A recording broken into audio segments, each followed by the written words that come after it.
Hello everyone, मैं बीना सैनी आप सभी का सैनी संस्कृत क्लासेस में स्वागत करती हूँ। सैनी संस्कृत क्लासेस में आज की कहावत है, चौबे जी गए थे छब्बे जी बनने, दूबे जी बनकर लौट आए। तो पहले तो मैं ये बताना चाहूंगी कि ये दूबे जी, चौबे जी और छब्बे जी क्या होता है। दूबे जी होता है जो दो वेदों का ज्ञाता होता है। हमारे धर्म में वेद होते हैं ना, तो उन वेदों में से यदि दो वेदों का ज्ञान है तो वो दूबे जी होते हैं। और एक त्रिवेदी होते हैं, तीन वेदों के ज्ञाता, चतुर्वेदी चार वेदों के ज्ञाता और छह वेदों के ज्ञाता को बोलते हैं छब्बे जी। ठीक है। तो जो चौबे जी है उनको जो है दो वेदों का भी ज्ञान है, तीन वेदों का भी ज्ञान है, चार वेदों का भी ज्ञान है। अब और भी ज्यादा मिल जाए, ठीक है, और भी ज्ञान मिल जाए तो उसके लिए वो छब्बे जी बनने के लिए गए। ठीक है।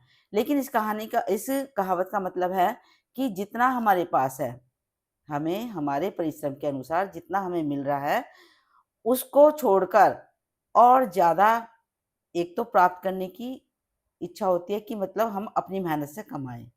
एक होता है कि लालच के कारण कि जितना है वो तो हमारे पास है ही, और भी समेट लो, जिसका भी मिले जैसे भी मिले समेट लो। ये अपने जो हमारे पास है उसको तो बाद में भी देख लेंगे, पहले जो इधर उधर है लोगों के पास उसको समेट लो। ठीक है। जो लालच के वशीभूत होकर जो है इधर उधर भटकता है तो उसके लिए ये कहावत है कि चौबे जी गए थे छब्बे जी बनकर, दूबे जी बनकर लौट आए। तो कहने का मतलब है कि हमें ज्यादा लालच नहीं करना चाहिए। पता चले कि ज्यादा लालच के चक्कर में जो हमारे पास है वो भी जो है हमने खो दिया। जो ज्यादा लालच, या फिर ये कह सकते हैं कि हम ज्यादा ओवर मतलब ओवर स्मार्ट बन जाते हैं।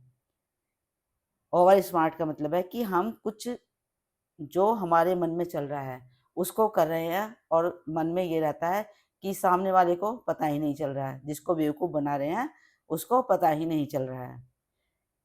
लेकिन जब पता चलता है, जब जो उसके पास होता है वो भी खत्म हो जाता है और वापस जो है उसके पास जितना है वो उसको भी खोकर वो अपने घर में आकर चुपचाप लेट जाता है।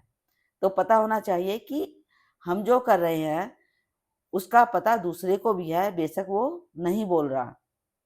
उसकी चुप्पी का मतलब ये मत समझो कि उसको नहीं पता। ज्यादा ओवर स्मार्ट नहीं बनना चाहिए। जितना है उसी में संतुष्ट रहो, और यदि पाना है तो तरीके से, और जिस पर तुम्हारा अधिकार है उसके लिए लड़ो, ना कि दूसरे की चीजों के लिए कि जिस पर तुम्हारा कोई अधिकार भी नहीं है उसको हड़पने के चक्कर में आप जो है प्रयास कर रहे हैं और ऐसा दिखावा कर रहे हैं कि दूसरे को कुछ पता नहीं चल रहा है, दूसरा बेवकूफ है।